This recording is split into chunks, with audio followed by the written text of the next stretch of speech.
right, we're here at Zune headquarters with Brian Seitz, and Brian, I know you're holding there in your hand a new Zune HD. I am. Can you give us a little bit of a tour? Absolutely. So for those of you that are familiar with Zune, you'll notice that the home screen is very similar to what it is today. We've added a couple of other things on there I can get into in just a sec, but one of the things we're really excited about is this kind of alternative UI on the side. And the goal of this is to get you as quick as possible to the content that you care most about. So what it's showing you here is kind of the now playing. So I was listening to the radio station 88.5, one of my favorites. You can also pin favorites right to the front, whether that's an album, a playlist, a podcast, a picture, a video, anything that you want really quick access to, you can pin that favorite right to the front. The other category is history, so it will give you a lineup of what you've been doing most recently on the device. And then the one that I really like the most is new. Since I'm a Zune Pass subscriber, I'm always adding new music to my device, but I always forget what that is. So having a nice list of the stuff that I most recently added, again, whether it's pictures, podcasts, videos, pictures, whatever, it's right here for you to do, to click into. Really excited about that. So let me get you a little bit into the kind of the music experience on the device. This is our album view, and you can sort. It's a very similar UI that you'll see today on the Zune, which we call the twist interface. It's kind of an up-down, left-right navigation. So here's your up-down. You can swipe left and right here to go through the different categories. You could just touch on these if you wanted to as well. But if you, let's say, you click into one of these album views, and then let's say here, this is Most Def. I click play on Most Def. Takes me into this now playing view, and this is something that folks will notice right away that's a lot different. You have this really nice artist imagery in the background of the now playing screen. And folks that use the Zune software today know that this is something that we've really been investing in on the software side for the last couple of years. Like, how do we make people's experience with digital music really rich and deep?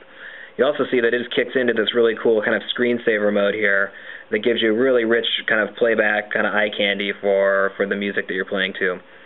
Some of you may know that the Zune HD actually does 720p video out through a special dock as well as your HD TV.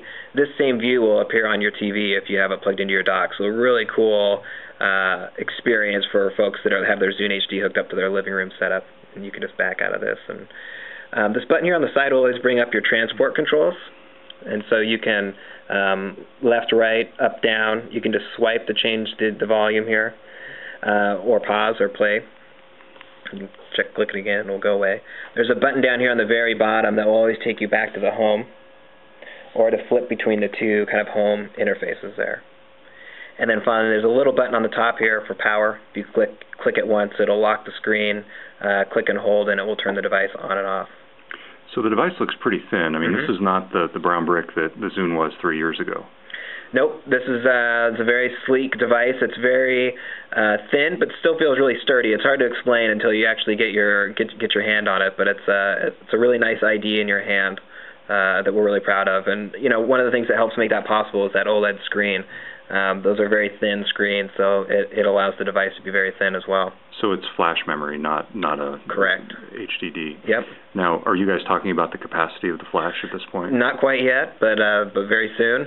Yep. Price and capacity and when this thing will hit the streets should be coming out really soon. All those things that have been rumored but not yet officially confirmed. Right, right. Just click into a video here. You can just kind of get a sense of the video playback. Really nice on the OLED screen. Deep, rich color. And like I said, you can put a 720p file on here. The screen itself is not doing 720p quality video, but you can have that file on device. It will down-res it to the screen. And then, like I said, if you have that optional home AV pack, you can do 720p out to your video, or to your display, so it kind of becomes like the modern-day VCR in your pocket. Yeah.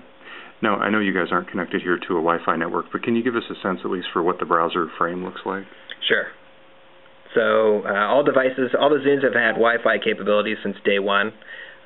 This gives you kind of an idea of the way that you would connect to your different network locations.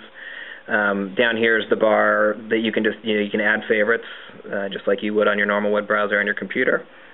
You can see there. We have the search capabilities with a little pop-up keyboard, and you can see the keyboard kind of bubbles up on there and lets you help pick the keys that you're going to type with, which is pretty cool, we think.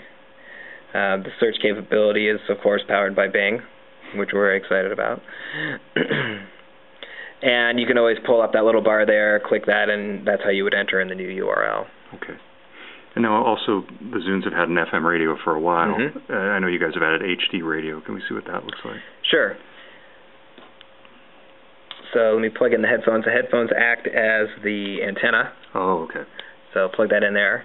And then you'll see instantly that we just picked up an HD stream from 88.5. So for those of you that haven't used HD radio, it's really cool. It's a very crystal clear sound. It's similar to satellite radio in that it's either on or it's off. You don't get the static that you would with a normal FM broadcast. But one of the other cool things about HD radio is that the broadcasters actually have the ability to broadcast up to 3 extra multi-channels. And so they can have a parallel set of content playing. So for here on KPLU, they're having a 24-hour jazz channel.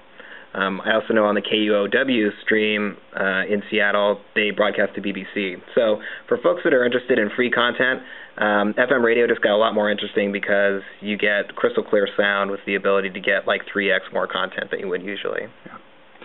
All right, well, cool. Thanks very much, Brian. Absolutely.